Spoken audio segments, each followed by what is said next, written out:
Golden shafts of morning light pierce the misty veil that lingers above the savannah. A gentle breeze stirs the tall grasses, and the scent of dew hangs in the air like a secret whispered between dawn and day. This is the cradle of conflict, land of rhythm and rupture, where the pulse of life beats loudest in the quiet before war. In the heart of the African wilderness lies a kingdom without peace, a land where power is not inherited, but seized. Here the throne does not sit beneath a crown of gold, but upon blood-soaked earth, worn bare by paw prints and conflict. The savannah, vast, open, and unforgiving, is no longer one united domain. It is fractured, divided, waiting, and the lions, those symbols of majesty and dominance, have turned on each other. A coalition once ruled these plains, 4 mighty males bound by blood and brotherhood, whose reign carved their legacy into the soil. They were feared, respected, and unchallenged. For nearly a decade their roars echoed through the valleys like thunder on a summer storm. They were the kings. But time, even for lions, is a patient adversary. Seasons pass, bodies age, and ambition festers in the shadows. The unity that once made them strong has now begun to unravel. Brotherhood has frayed into rivalry, and loyalty has collapsed into suspicion. The throne they once shared now becomes a prize only one can claim. The oldest of the 4, Tao, walks alone this morning. His golden mane, streaked with ash and dust, glistens under the amber sun. Scars trace the journey of 1,000 battles across his face and shoulders. Each mark is a story, of defiance, of defense, of victories that shaped the balance of power. But this morning his gait is heavy, not with age, but with weight. The weight of change. Tao stops beneath a skeletal acacia, its twisted limbs reaching skyward like desperate hands. He surveys the plains, ears twitching at every distant cry. His kingdom, once alive with his pride's rhythm, now feels foreign. Other scents taint the wind, younger, bolder lions, and one of them was once his brother. To the east, hidden in the thickets near a dry riverbed, Kovu lies in wait. He is younger than Tao, though not by many seasons. His mane is darker, fuller, the color of storm clouds before rain. His eyes, amber and electric, shimmer with calculated purpose. Kovu was once Tao's ally, his enforcer, his shadow in war. But what once was protection has become resentment. Kovu remembers the days when Tao led without question, when his roar called the pride to arms and scattered hyenas like leaves in the wind. But now the pride hesitates. Tao no longer charges first into battle. His roars are fewer, his hunts slower. Kovu sees weakness, and weakness cannot sit on the throne. The dry riverbed has become Kovu's sanctuary, a place to watch, to listen, and to plan.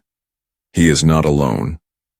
Beside him lies Maji, his younger sibling by birth, and now his co-conspirator in conquest. Maji is brash, unpredictable, hungry. The two whisper in silence, their eyes fixed on the distant silhouettes of lionesses, moving across the plains. The pride is splintering and their moment is coming.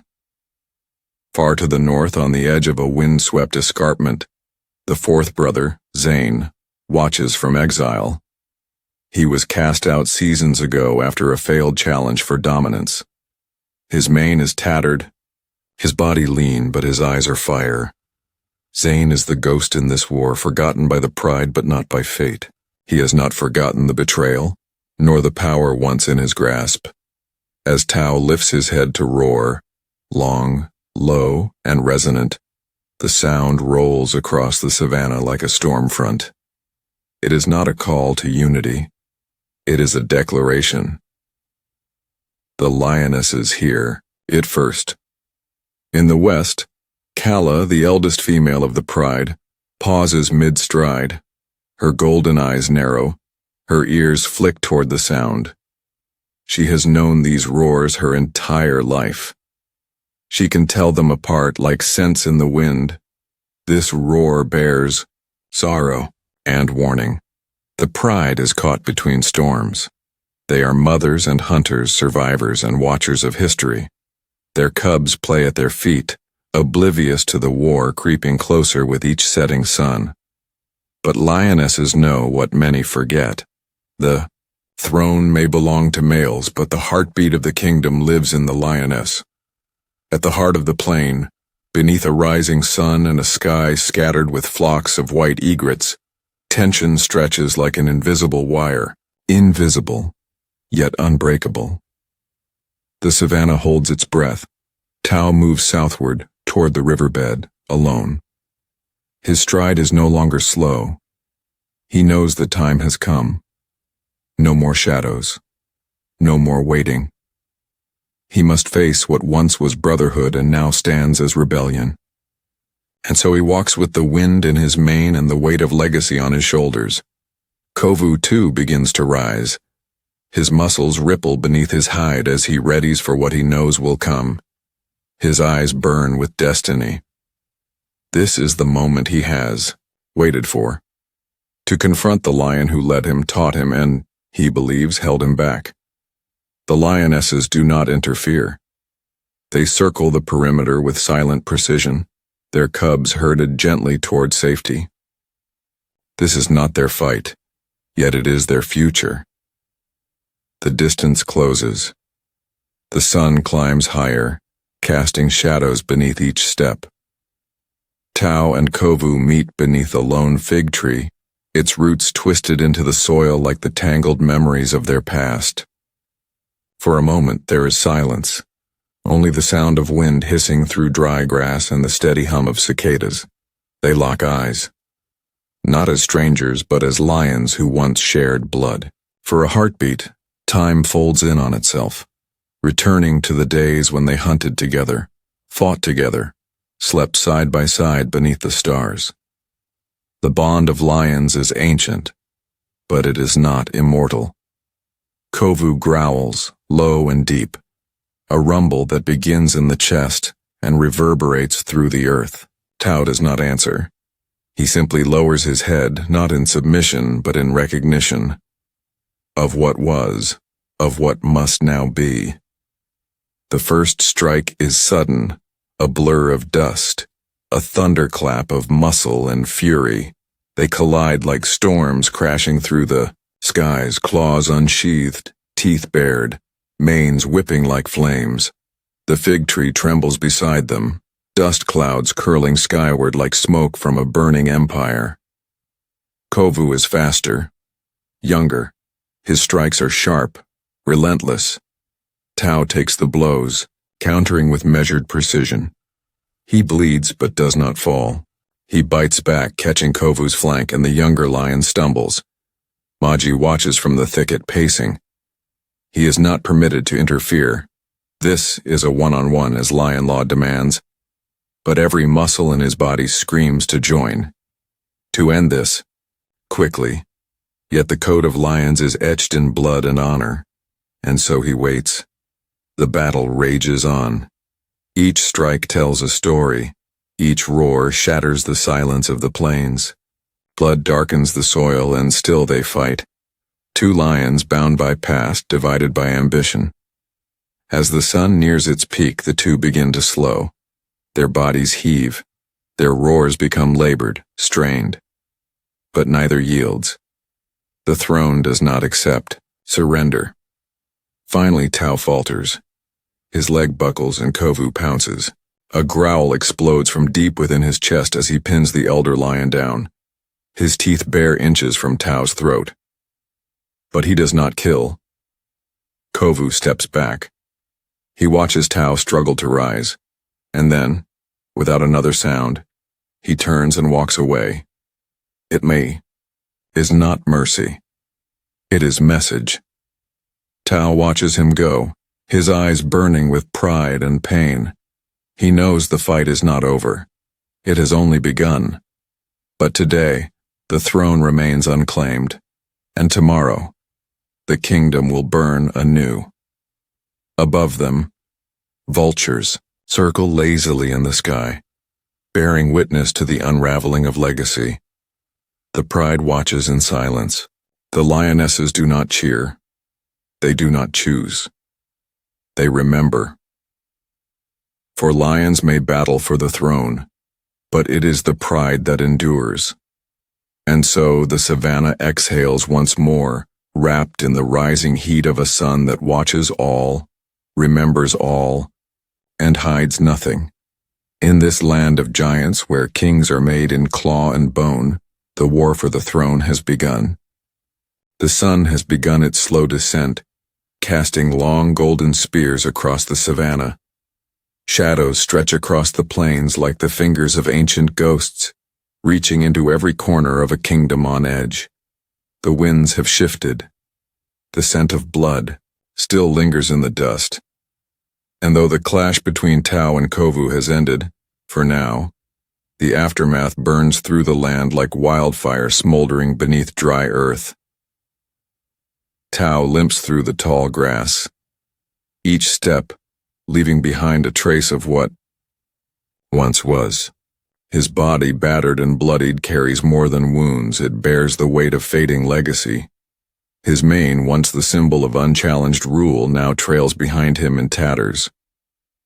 The sun catches the crimson smeared across his shoulders. He does not look back. Lions never do. But the eyes of the savannah are everywhere.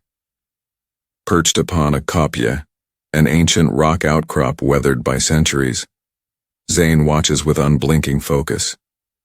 From this height, the world unfolds before him like a great silent play. He sees Tau's retreat, sees the pride gather in pockets of tension and whisper in glances. Zane, the forgotten brother, has stayed hidden, allowing wounds of exile to deepen into purpose.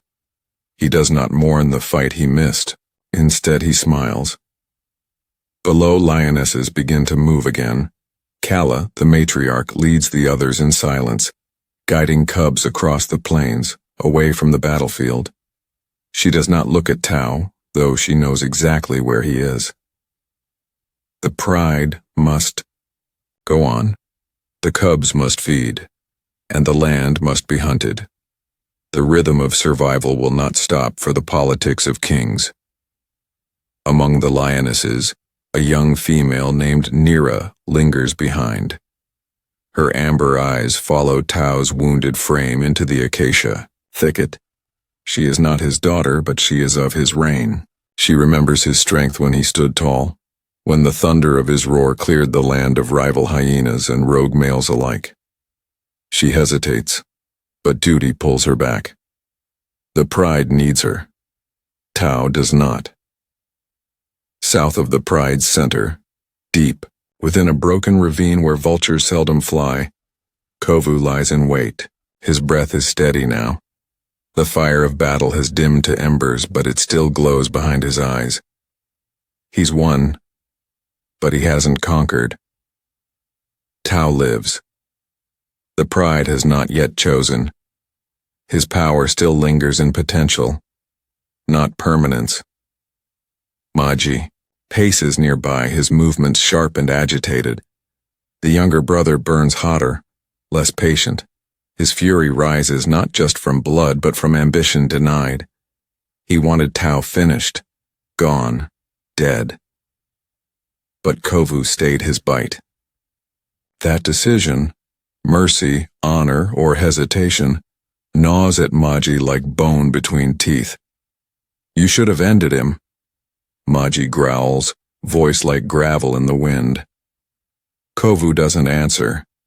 You let him walk away. That was our moment. Still silence.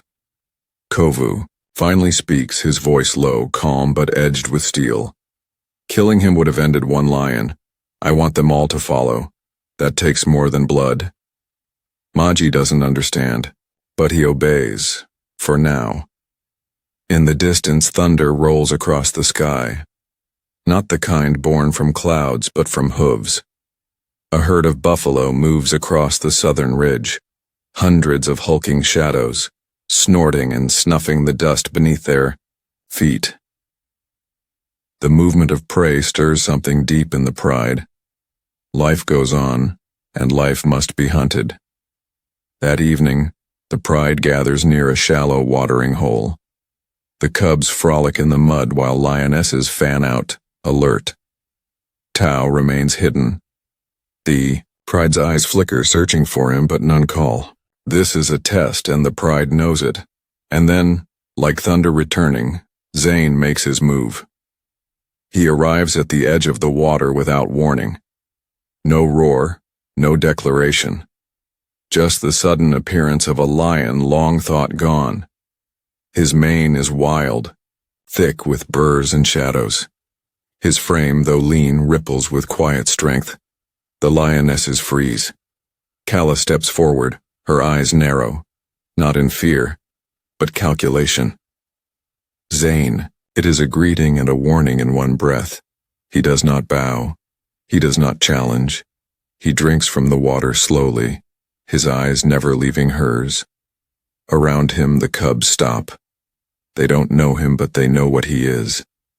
A lion, a threat, a question. That night, under a sky crowded with stars, the savannah grows quiet, but within it storms churn in silence. 3 males now circle the throne. Tao, injured but not defeated. Kovu, rising with every breath. And Zane, the outsider returned. The lionesses hold counsel in unspoken language. They move through the grass, with grace, brushing shoulders, sharing glances. They feel the shift in power. They understand what the males rarely do. That strength alone cannot lead a pride. Survival demands more. And they remember. They remember when Tao held back a clan of hyenas while Kala carried her newborn to safety. They remember how Zane once hunted alongside them in drought, sharing every kill. They remember Kovu, fierce, ambitious, yet impatient. They weigh these memories like scales tipping in the wind. The throne is more than a title. It is protection, stability, legacy. By dawn, the savannah changes again. Kovu returns to the pride, not with violence but presence. He walks through them, his head held high, his body unmarred by guilt. Some lionesses shift toward him. Others retreat. The cubs hesitate, sensing the uncertainty in their mothers' bodies. Zane remains at the fringe, watching, waiting. Not ready to challenge, but ready to claim, should fate open the door. Tao lies in the thicket still, licking his wounds. A hornbill calls overhead, breaking the silence. He does not rise. His strength must return. His roar must return. But not yet. By midday, Maji grows restless again. He paces along the pride's edge, staring daggers at every lioness who avoids Kovu's gaze. He wants dominance. Fast, clear, undeniable. He urges his brother to act. Let's take them. Now. If they won't choose, we make them. Kovu refuses. Let them come to us. A kingdom claimed in fear will never last. Maji snarls and storms away. That evening, the wind changes. From the west, foreign scents drift across the plains, dusty, musky, unfamiliar.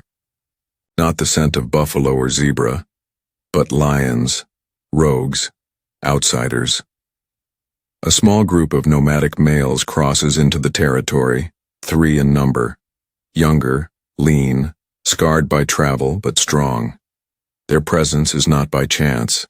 The roar of civil war has traveled far, and the smell of instability attracts all who seek a crown. The pride hears them first. Then Kovu. Then Zane. By nightfall, Tao opens his eyes to the sound of distant roars, not of his brothers, but strangers. He rises. The embers of war have found wind.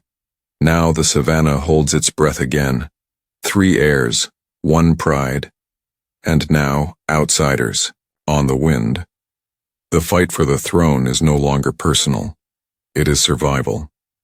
The kingdom is no longer divided. It is under siege.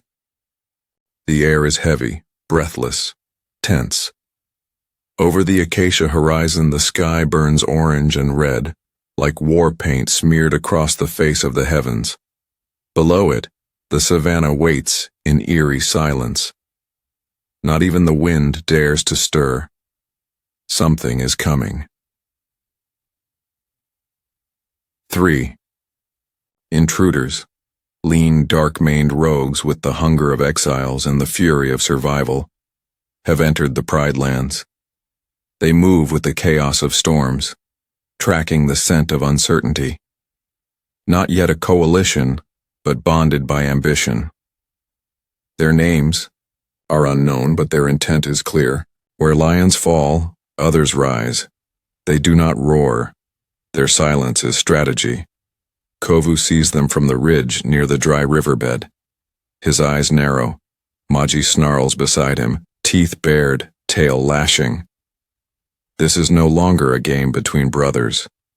This is the storm they feared, summoned by their own unrest. In the thickets to the east, Tao watches too.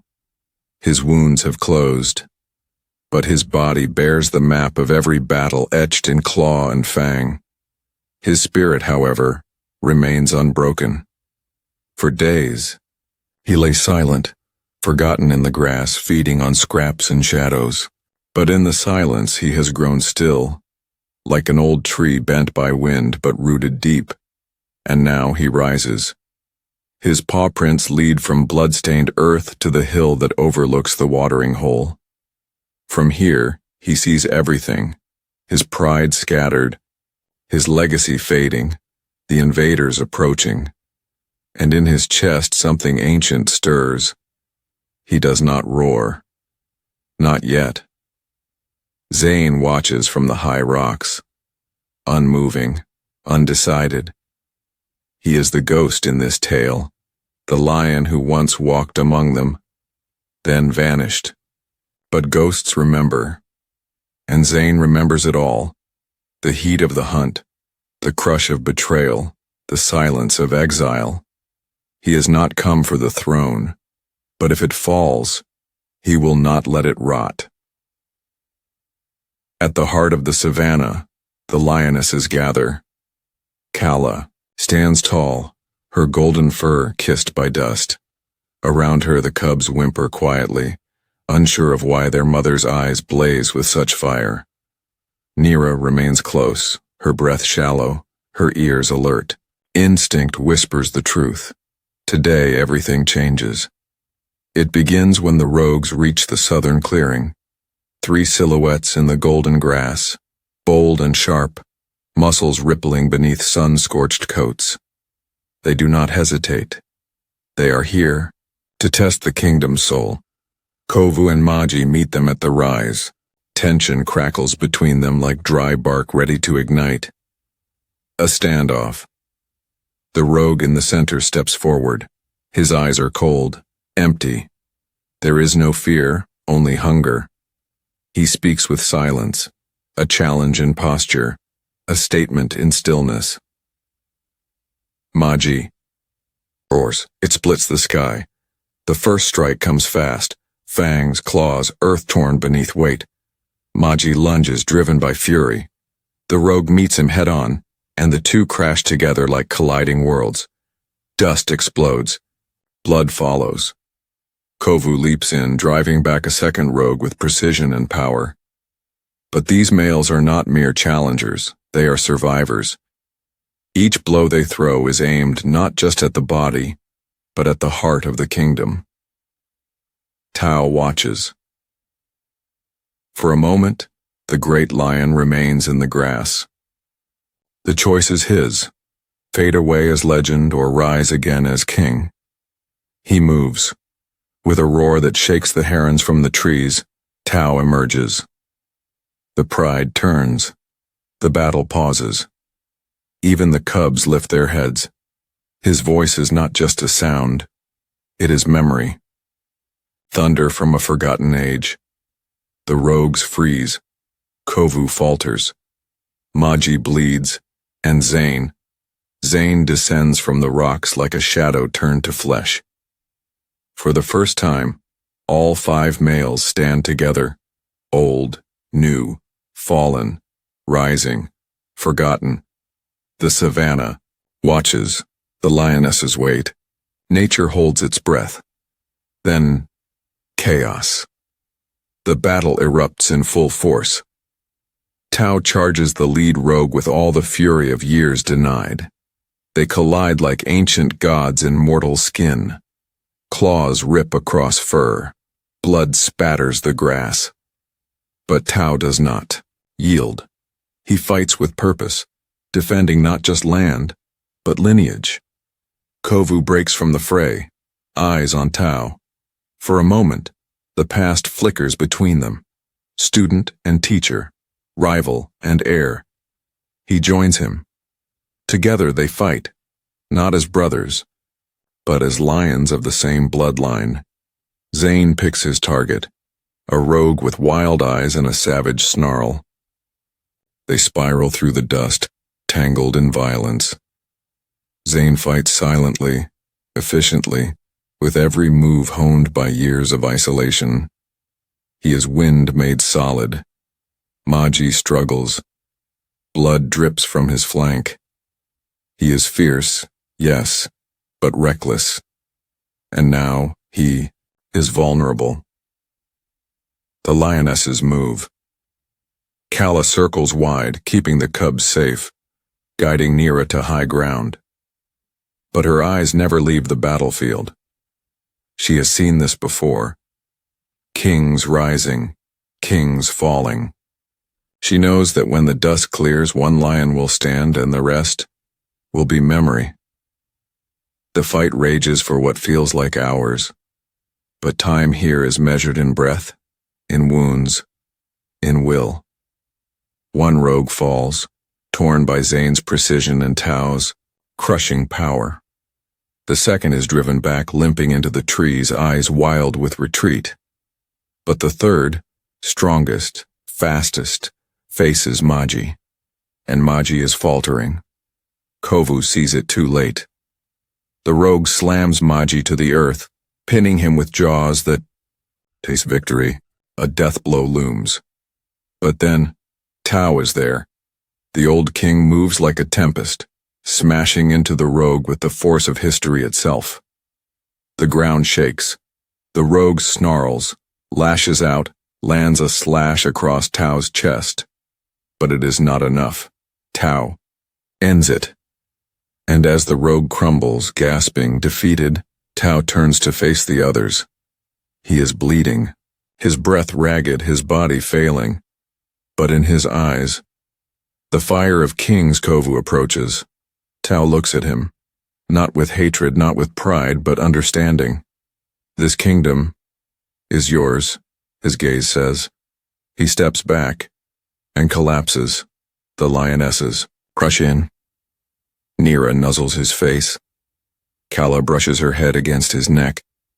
His eyes flicker open. One last time. He sees the sky, and then he is gone.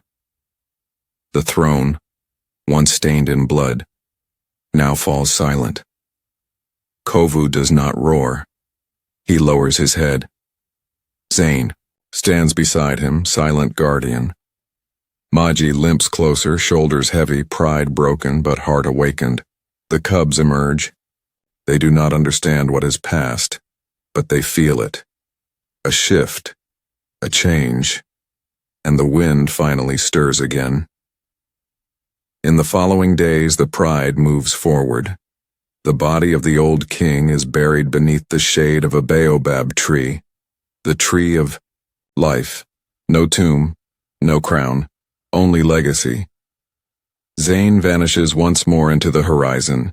He came for closure, not coronation. Maji heals, wiser now, calmer. Kovu stands watch over the pride, not as a usurper but as a protector. The lionesses hunt, the cubs grow. Life returns. but the scars remain. This is the price of the throne. Not a seat, but a burden. Not a right, but a war won, through blood, through loss, through understanding. And as the sun sets behind the hills, casting golden rays upon the Savannah once more, a single roar echoes across the plains. Not of war, but of remembrance. The Savannah listens, and the kingdom breathes again.